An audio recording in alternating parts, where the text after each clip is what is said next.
Alrighty, hey folks, I am Becky with Enduring Finances and welcome back to our channel.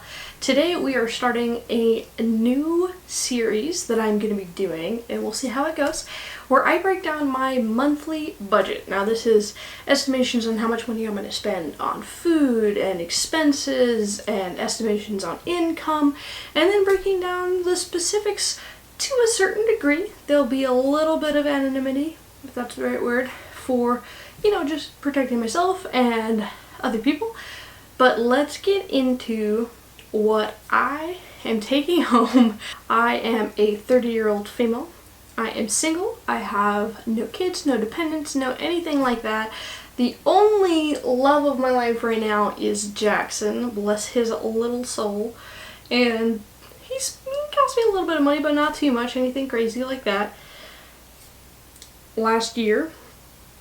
Last August, actually, August 2021, I put in my 4 weeks notice to quit my big time job where I made $60,000 plus a year.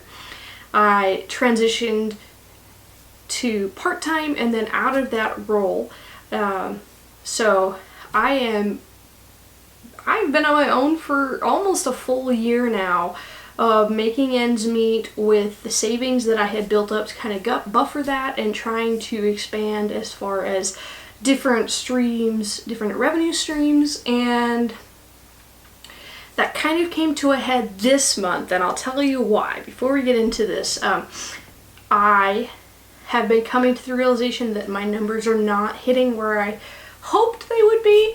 I don't know if I expected them to be there, but I think in the back of my head I was like, maybe.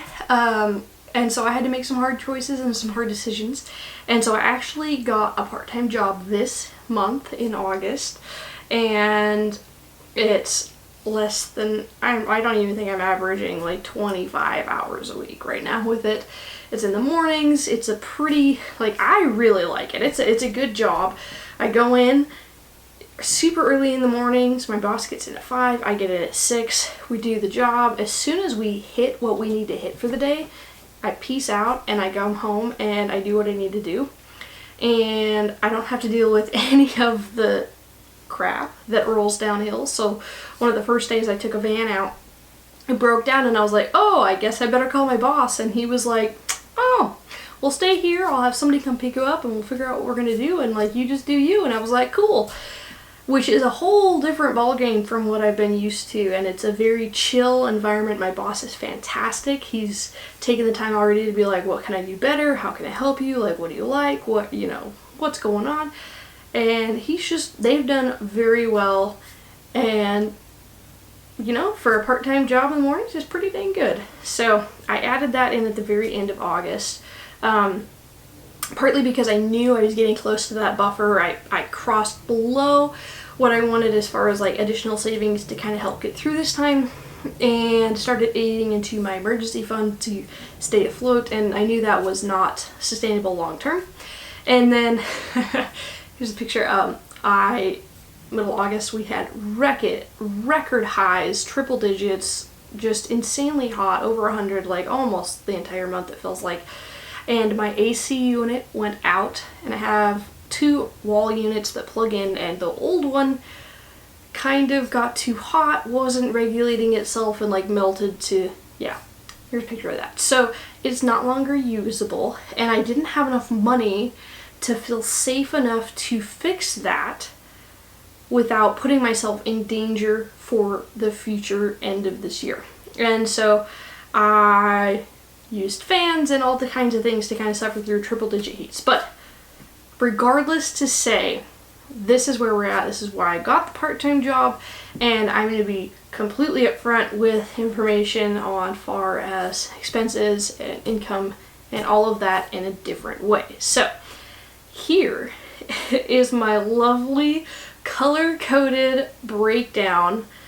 I hope it makes sense to you guys. It was really difficult because the OCD in me was like, it doesn't match here and this and that, and I spent hours putting this specifically together in a way that was beautiful for me to look at.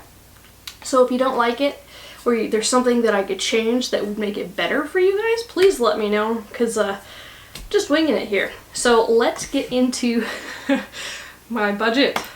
So we start off with personal expenses, of course. We can see the mortgage is my biggest expense. I spend right now $1,233 a month on my mortgage, and I have been habitually putting in extra $17 to make it $1,250 a month even, because that makes me feel better about life. Estimated that I would pay $50.14 on my car insurance, which of course I did. I pay trash bi-monthly on the odd months, August, 8, 0. Quarterly for my sewer payments, so I didn't have anything owed there. My internet gets a little weird because I pay $59.60 for internet, but I'm only charging a portion of that to my personal expenses. And that is because I do an 85-15% split with business and personal use. And that's just my estimation. It could be more, could be less, but that's like the average of what I'm seeing, like how much time I'm spending on the internet for business type activities like photography and doing this video versus my personal just watching and not doing anything work related. So that is where that breakdown comes out.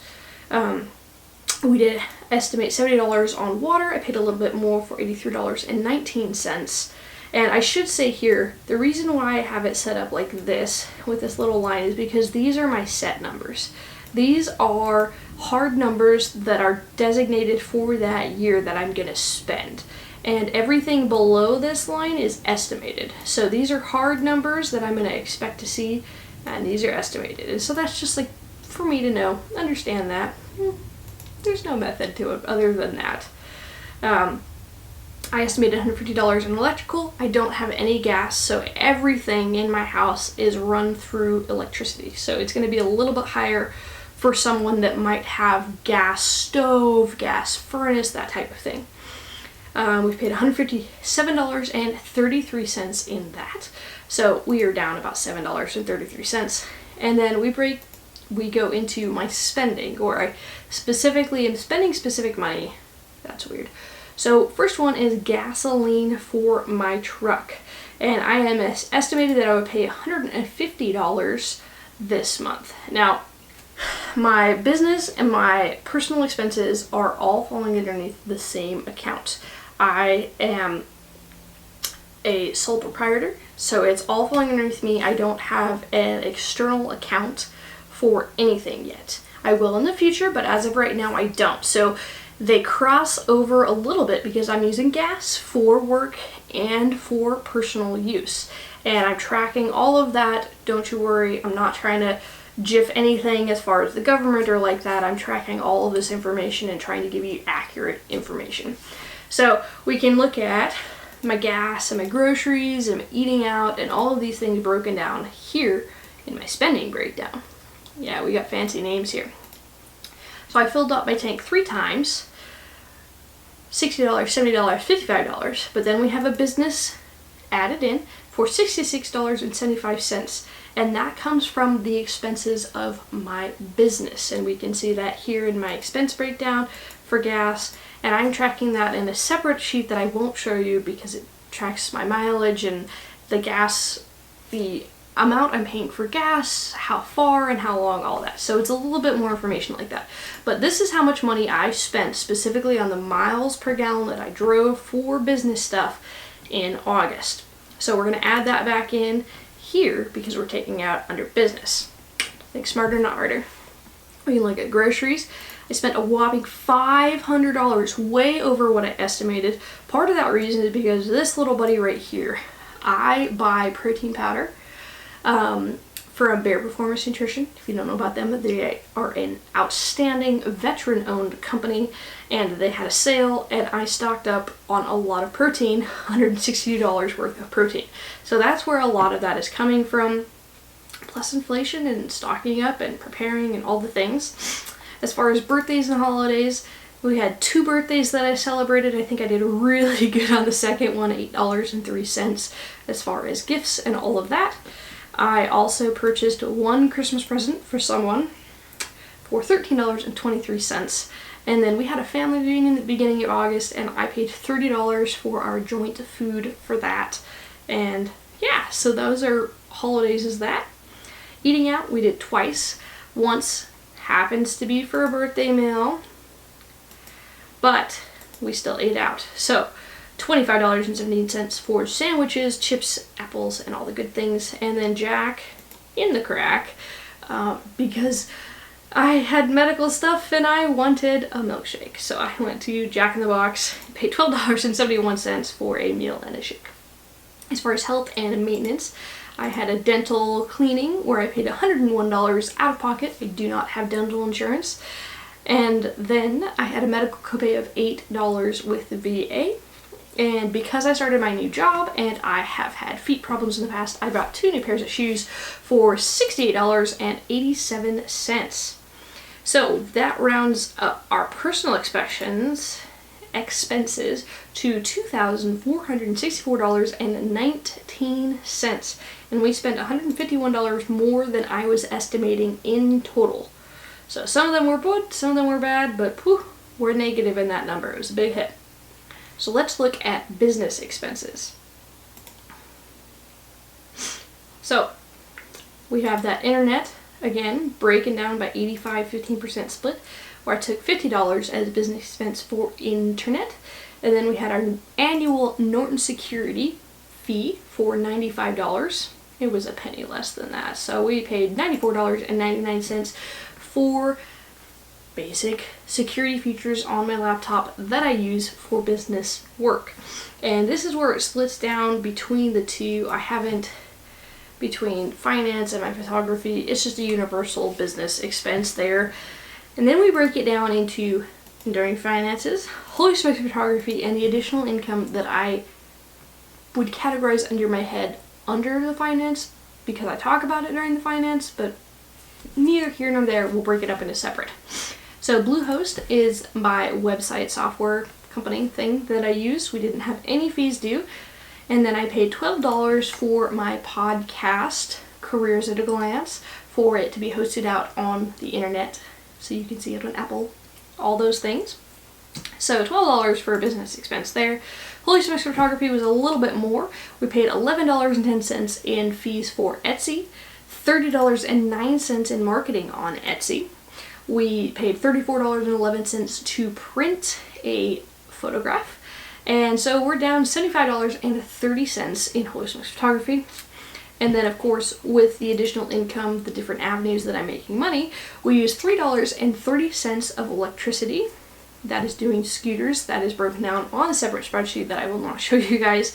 And then the gas to go ahead and pick up scooters and do Uber Eats and go and walk dogs. So all those things add up for a loss of $70.05 as far as business expenses.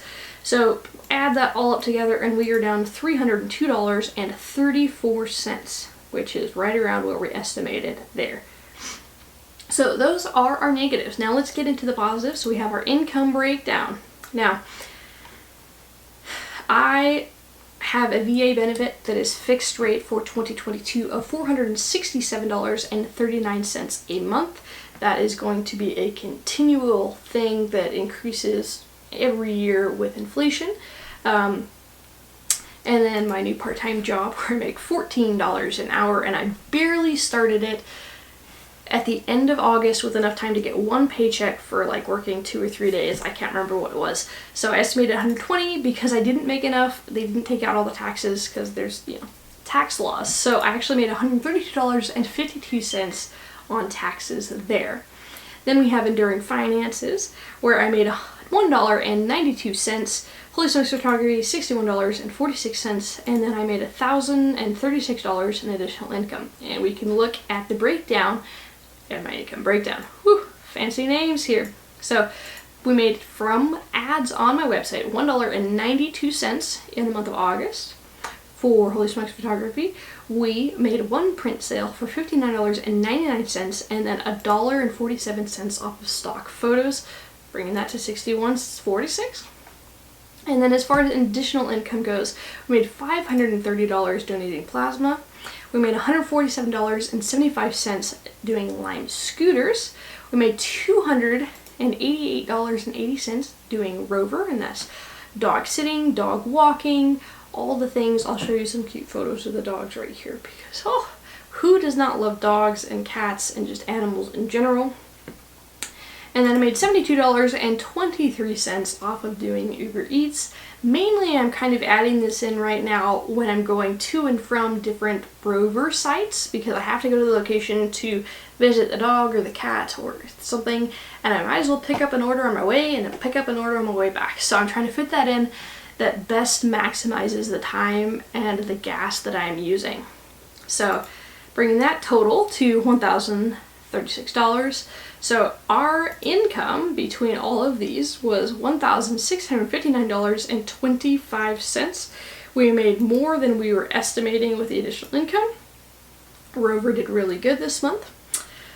So let's look at investing returns. Now I'm going to do another video that breaks down my dividend income specifically, because that's a whole different ballgame, but I wanted to add it in here separate from my income, but I still want to bring it up because I think it's important to have that on your mind and budget for what you can invest and how much you can expect to be seeing in a return. So this is where we're going to add that in here, and we won't include it on my total income. We'll just have a separate little breakdown for it, because who doesn't love breakdowns? So I have a 403b retirement account. I have a high yield savings account. I have Lending Club, which is a now retired debt loan investing account, my stock portfolio, and then a thrift savings plan, a TSP with the federal government for my time in the military. And these two, my TSP and my 403b, I cannot invest any more money in them right now because I'm not actively employed with these companies anymore, but I am retaining them and continuing to watch those investments grow and compound over time. So this is based on the average amount that I have seen returned from both of these investments. So my 403b, I've seen an average of 6.6% return, and my TSP, I've seen an average of 6.3% return. So this is based off of an estimation based off of the amount of money that I have in that portfolio the month prior. I know, I'm sorry, all the information. We actually didn't do too hot because, wouldn't you know it, the market is not doing so hot right now. So my investments are going to go down.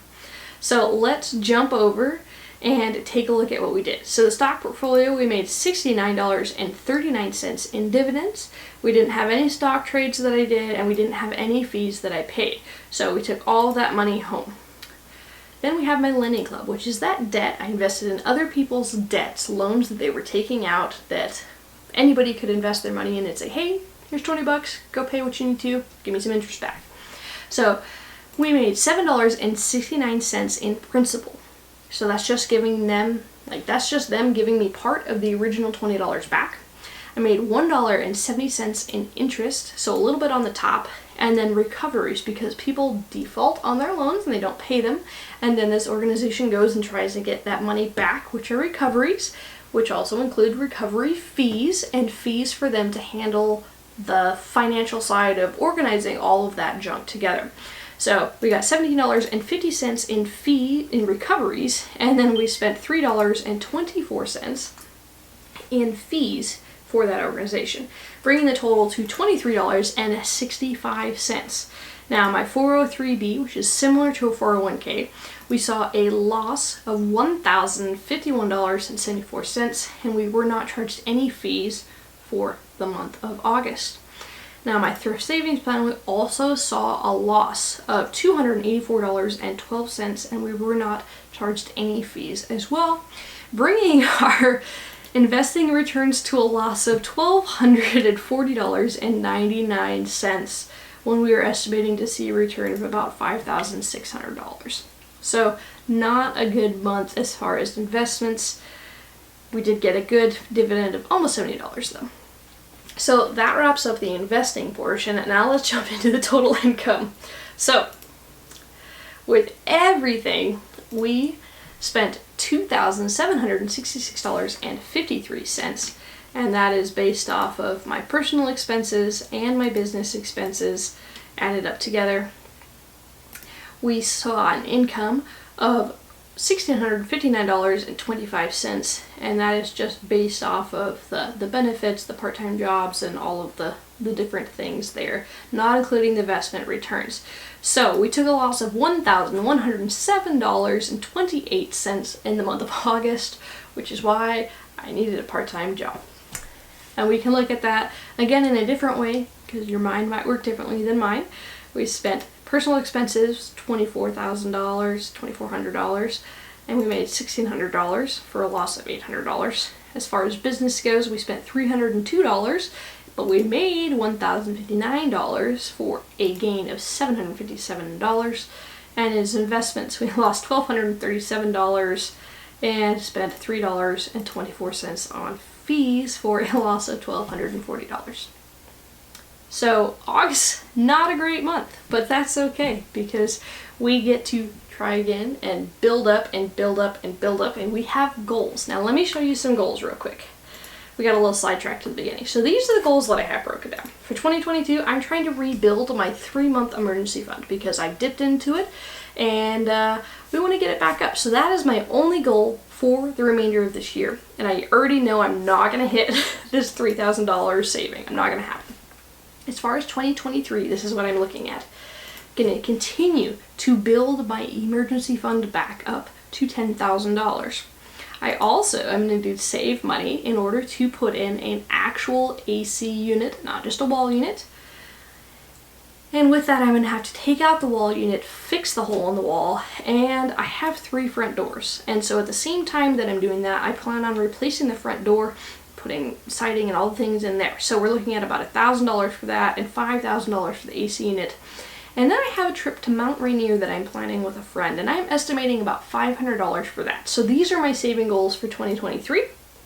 And then of course my long-term house goals are again that AC unit, removing that 3rd front door, removing the stump that's in front of my house that I keep wanting to remove that's going to cost me $1,000. Sprinkler installation before my front and backyard. Pave my driveway, change out the deck in my backyard to a patio, and then I need to redo all of the electrical wiring in my house for about $4,000. So lots of big monies right here, and we have saved nothing for these. So those are our goals. Those are what we're going to be working towards and saving up towards to build the house up and have a little fun at Mount Rainier and anything else that comes up along the way. So that closes out my budget updates. The other thing that I wanted to talk about in this update are my net worth, I should say. I want to be pretty open about my net worth and see what's impacting it as far as market fluctuations and my house the value of my mortgage, the value of my house on the market, and it's pretty straightforward. I don't have a lot going on, so let's take a look at it. Remember, your net worth is simply your assets minus your liabilities. So everything that you own versus everything that someone could take away from you. Like you own loans and debts and all those things. Pretty simple and straightforward. Now, the market value of my house based off the last appraisal that the state did was $275,000. So that's a bonus. That's an asset that I have right now.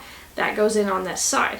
I have $500 cash in hand, about $1,500 in my checking account, about $50 in a savings account, about $2,000 in my emergency fund, $140 valued in my lending club account, just over $29,000 in my stock portfolio, just under $27,000 in my 403b, and just over $13,000 in my thrift savings plan. So those are just my bank and my investments. And we go to my personal property. And my truck is valued about $6,200, about $600 in furniture, not that much, about $1,300 in my gym, which is valued a lot. I put a lot of work into my gym. And then about $7,500 for other things around my house that I won't mention directly on here, bringing my total assets, my house, my investments, my personal property to $363,801 as far as a plus in my mind. Then liability is very straightforward for me because I am debt free except for my house. So I still owe $192,871 on my house. Oh my heck. So we have $363,000 in assets minus $192,000 in liabilities, bringing my net worth to $1,930 as a 30-year-old single person. So not too shabby there. We saw a huge jump when I bought the house, but more on that later. So this wraps up my first attempt at making this budget net worth breakdown different version 2.0 for you guys. I would love your feedback on what I can do better, what I can improve, what can I change, what would you like me to focus on more, and yeah, so we're doing all right. I will catch you next time, guys.